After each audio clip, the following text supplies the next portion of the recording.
नाट्यमय घडामोडीनंतर अखेर शिरूर हवेली विधानसभा मतदारसंघाचं अंतिम चित्र स्पष्ट झालंय। शिरूरमध्ये आता साहेबांची राष्ट्रवादी विरुद्ध दादांची राष्ट्रवादी अशी चुरशीची लढत पाहायला मिळणार आहे। शिवसेना ठाकरे गटाचे जिल्हाध्यक्ष माऊली कटके यांना ऐनवेळी पक्षात घेऊन अजित पवारांनी आमदार अशोक पवारांविरुद्ध उमेदवार तर दिला, परंतु आता माऊली कटके यांच्या समोर दुखावलेल्या महायुतीतील राजकीय नेत्यांच्या नाराजीचे मोठे आव्हान असणार आहे। यांच्याच नाराजीचा फायदा शिरूर हवेली मतदारसंघातून शरद पवार गटाचे विद्यमान आमदार अशोक पवार यांना मिळण्याची शक्यता व्यक्त केली जात आहे। शरद पवारांची ताकद, अमोल कोल्हे, सुप्रिया सुळे यांची रणनीती आणि आमदारकीच्या काळात केलेली कोट्यावधींची विकास कामे याच्या जोरावर अशोक पवार पुन्हा निवडून येतील असे सध्या तरी दिसत आहे। दुसरीकडे अजित पवार गटाकडून उमेदवारी करणारे माऊली कटके यांना ऐनवेळी पक्षात घेऊन उमेदवारी दिल्याने अजित पवार गटाचे निष्ठावान कार्यकर्ते नाराज झाल्याचे दिसत आहे। आज अर्ज माघारीच्या दिवशी अर्ज माघारी घेतलेल्या कार्यकर्त्यांचा भावना पहिल्या महायुतीतील स्थानिक नेत्यांचे कार्यकर्तेच गनिमी काव्याने अशोक पवार सहज विजय करतील असे राजकीय विश्लेषकांना वाटते।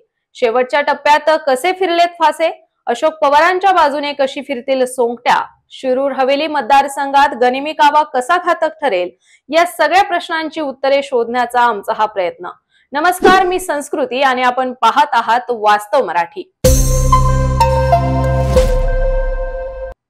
शिरूरच्या राजकारणाचं पडद्यामागचं गणित।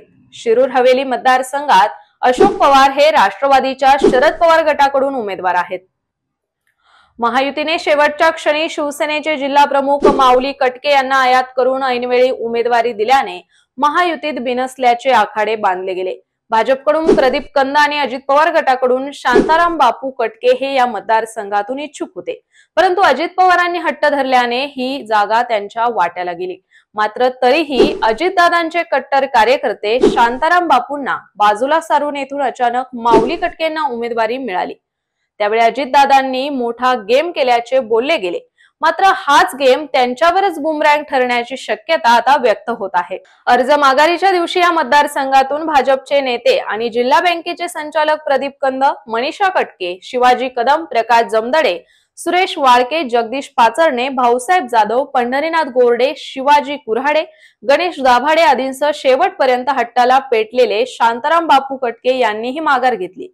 अर्थात शनिवारी देवेंद्र फडणवीसांनी प्रदीप कंद यांची समजूत काढण्यात यश मिळवले असले तरी कंद यांचे कार्यकर्ते कटके यांचं काम किती इमानदारीने करतील हे पाहावं लागेल। शिवाय अर्ज माघारीनंतर अजित पवारांचे विश्वासू शांताराम बापूंनीही प्रसार माध्यमांसमोर स्पष्ट शब्दात नाराजी व्यक्त केली। अजित पवारांनी आपल्याला फोन केला नाही म्हणत आपल्यावर कसा अन्याय झाला याचा पाढाच त्यांनी वाचत शांताराम कटके कोण आहे हे दाखवून देऊ असं विधान करत माऊली कटके यांना हिणवलं आहे। त्यामुळे महायुतीतील हे नाराज नेते आणि त्यांचे कार्यकर्ते माऊली कटके यांचं काम करतील का, याबाबतही आता शंका घेतली जात आहे।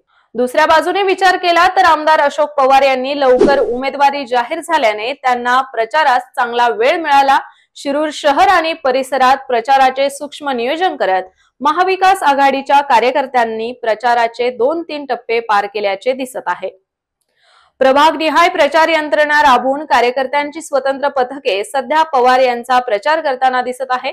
काँग्रेस, ठाकरे गट आणि शरद पवार गटातील कार्यकर्त्यांचे मनोमिलन ही पवार यांची जमेची बाजू ठरत आहे। गेल्या आठवड्यात महाविकास आघाडीच्या कार्यकर्त्यांनी सूरजनगर, जोशीमळा, खारामळा, भाजी बाजार, फकीर मोहल्ला, अंडे बाजार, सोनार आळी, हलबाई गल्ली, सुभाष चौक आदी भाग पिंजून काढला। मराठा, ओबीसींसह मुस्लिम आणि दलित कार्यकर्त्यांची बांधलेली मोठ पवार यांच्यासाठी फायदेशीर ठरेल असा विश्वास त्यांच्या कार्यकर्त्यांकडून व्यक्त केला जातोय। आमदार पवार यांनी गेल्या 3 निवडणुकांच्या माध्यमातून तालुक्यातील सर्वसामान्य जनतेशी जिव्हाळ्याचे नाते तयार केले आहे। विकास कामांबरोबर सामान्यांच्या सुखदुःखात जाणारा नेता म्हणून त्यांची जनतेशी नाळ जोडलेली आहे।